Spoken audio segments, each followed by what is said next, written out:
Guys, sorry, I got a little something stuck in my throat.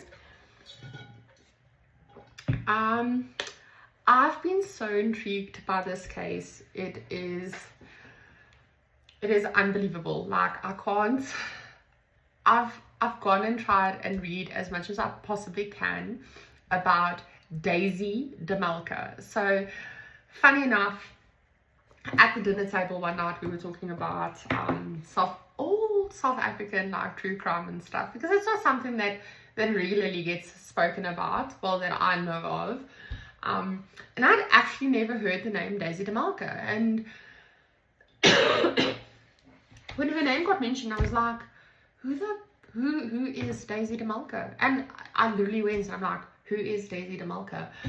And then when I saw a picture of this lady, so now I'm actively busy doing research on this Tanya, and holy bat shit crazy. When you see her face, it's like, I completely understand why you offed your husband. So Daisy de Melker, very, very old case. I'm talking about the 1880s all the way through to the 1920s. So she was born in 1886. She was one of 11 children. She was born on the 1st of June, and she lived in Sewefonteins, Cape Colony. So it's like a little town in Cape Town in South Africa. She was a trained nurse in Durban in the neonatal division for the NNICU babies section. Her first love was Brett Fuller, who tragically died on their planned wedding day in 1907. So poor man died unexpectedly on their wedding day. And he actually left Daisy €100 in his will. So go back all the way to the 1880s. South Africa still fell under the European government, and ZAR rand was non-existent. It was euros at that time. So that is what he left her in his will. It is fascinating. Like, I don't know if I'm the only person that gets excited about shit like this, but reading about this lady excites me. She then married William Alfred Cowell in 1909, a plumber. They had 5 children, but only one, Rhodes Cecil, survived past infancy. So 4 of her babies died, and she only had one who survived, Meneer Cecil. So he's the only surviving child out of the 5 children that they had together. Her first husband, William Alfred Cowell, fell violently ill in January 1923 after drinking Epsom salts Daisy had prepared. Symptoms suggested poisoning: severe spasms, foaming at the mouth, extreme pain. Death ruled as a chronic cerebral hemorrhage. Despite suspicions, Daisy inherited €1,795. Okay. Second husband, Robert Sprout, married Daisy in 1926. In 1927, he also became violently ill. Symptoms again suggested poisoning. He died in November 1927. Death certificate as a cerebral hemorrhage. No autopsy was performed. Daisy again inherited €4,000 plus pension payouts. So yes, this tiny fucking coined it. She just like rolled in the euros one after the other. Then she married Rhodes Cecil Cowell. Sorry, I am mistaken there. No, sorry.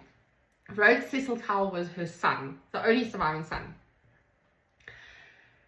Daisy's only surviving child, born in 1911, in March of 1932, Daisy prepared him a flask with coffee before work.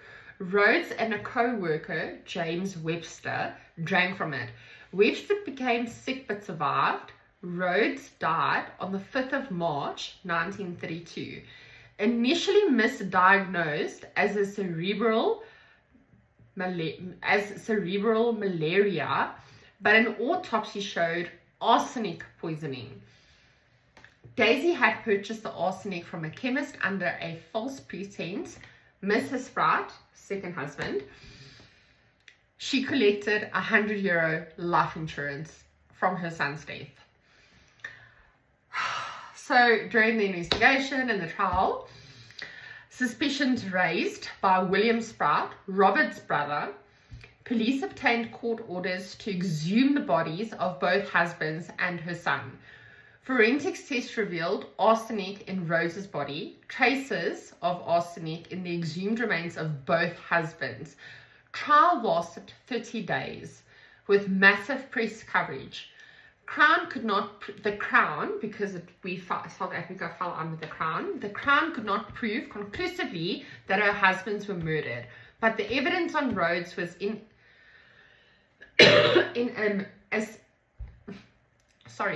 inadmissible. The verdict came back as guilty for the murder of her son. She was sentenced to death by hanging, because in South Africa back in the day, the death penalty was still a very much legal thing. So sentencing, death by hanging, carried out on the 30th of December in 1932 at Pretoria Central Prison.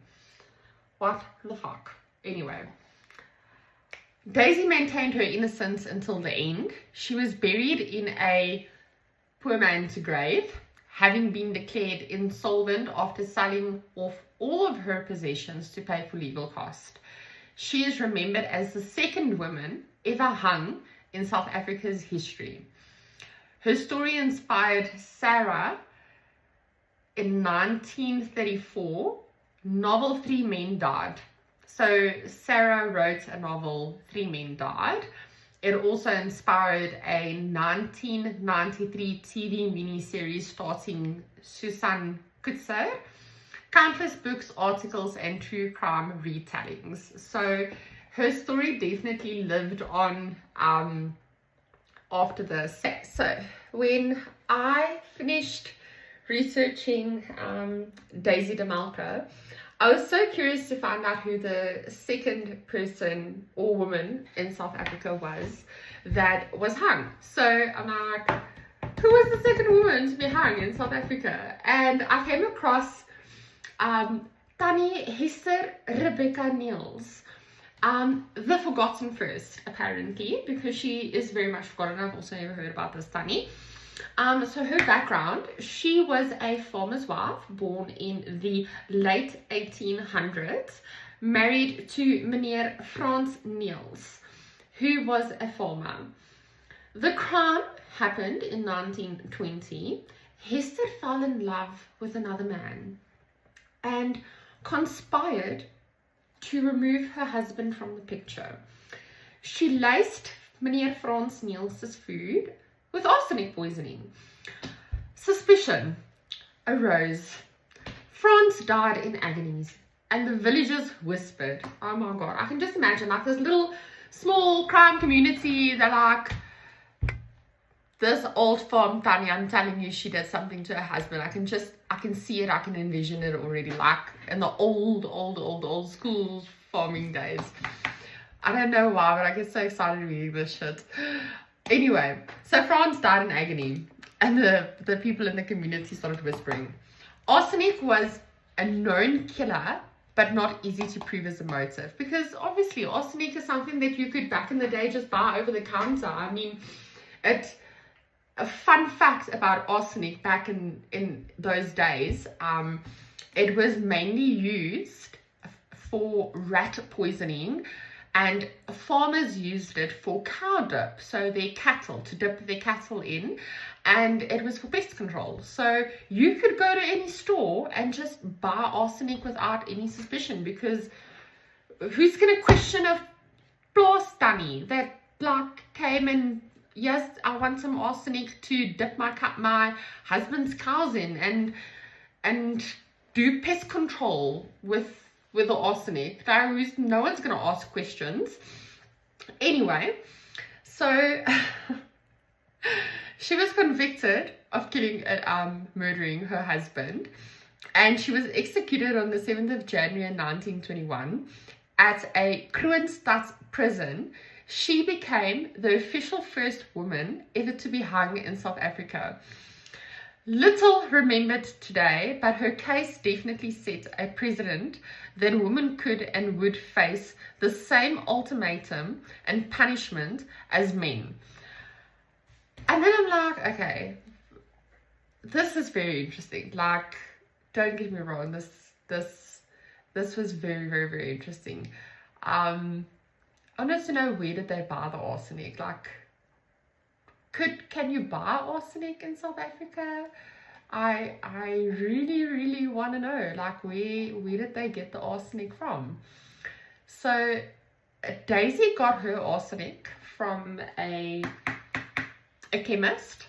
Actually, it's the chemist who gave her away, because he then later went to the police and said, listen, this Tannie, because he was keeping record of like who's buying arsenic, so he had like a little booking. He's like, oh, but this Tannie came and she bought arsenic under the surname Sprout, and Sprout was her second husband's surname, so under a false pretense. And then that's what linked her to her son's death, and eventually got her convicted and sent to death penalty. And Tannie Hester Neels,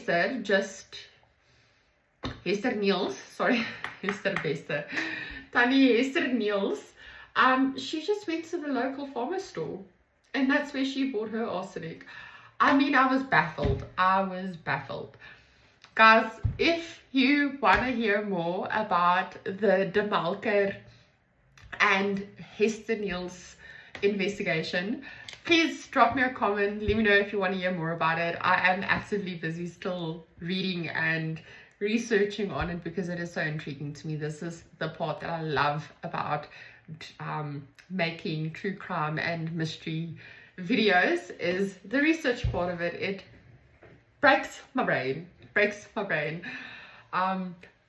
My excitement is not because people are getting murdered. My excitement is for the research part of it. So please don't think that I'm laughing or overly excited because someone got murdered. I can be a little bit crazy sometimes, but I promise I'm not. It was just very interesting to read. It was an interesting little story, little fun fact of history in South Africa. So guys, please remember to subscribe to my channel. Drop me a comment, let me know what you think, let me know what you want me to talk about next. There are a lot of deep diving to do in South Africa true crime, and I am 100% invested in finding more stories like this, because I didn't know if I wanted to laugh, be sad, or what I wanted to feel about this. But this story about Hester Neels and Daisy Melker definitely intrigued me, and doing research about these two Tannies were... Oh, and by the way, for my English listeners, Tannies is like an auntie. So in South Africa, when we talk Afrikaans, we refer to Tannie of oom. Where you guys would say auntie and uncle, we go Tannie and oom. But in Afrikaans, we sometimes go, yes, is right, Tannie. That Tannie, like a Linda. A Linda is a Tannie. Or like a Karen. A Karen is a Tannie. Tannie, for fuck's sakes, you know? It's just, in Afrikaans, you can, Afrikaans swearing is so much better. But anyway, guys, have a great Thursday, and I hope to see you back on my channel soon. Thank you for listening to me ramble. Anyway, I love you guys. Have a lucky Thursday.